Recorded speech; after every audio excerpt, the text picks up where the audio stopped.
بسم اللہ الرحمن الرحیم۔ حدیث مبارکہ۔ حدیث نمبر 1۔ حضرت ابو ہریرہ رضی اللہ عنہ بیان کرتے ہیں،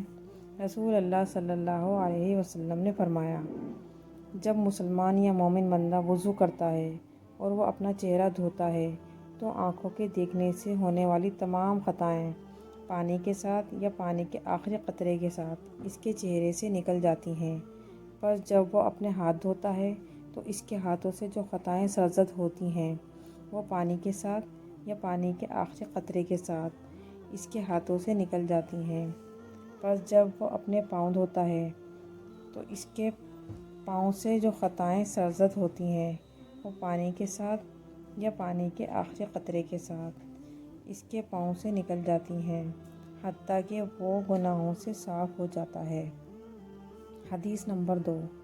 حضرت عمر بن خطاب رضی اللہ عنہ بیان کرتے ہیں، رسول اللہ صلی اللہ علیہ وسلم نے فرمایا، تم میں سے جو شخص وضو کرتا ہے اور اچھی طرح مکمل وضو کرتا ہے، پھر کہتا ہے میں گواہی دیتا ہوں کہ اللہ کے سوا کوئی معبود برحق نہیں، اور یہ کہ محمد صلی اللہ علیہ وسلم اس کے بندے اور اس کے رسول ہیں، اور ایک دوسری روایت میں ہے، میں گواہی دیتا ہوں کہ اللہ کے سوا کوئی معبود برحق نہیں، وہ یکتا ہے، اس کا کوئی شریک نہیں، اور میں گواہی دیتا ہوں کہ محمد صلی اللہ علیہ وسلم اس کے بندے اور اس کے رسول ہیں، تو اس کے لیے جنت کے 8 دروازے کھول دیے جاتے ہیں،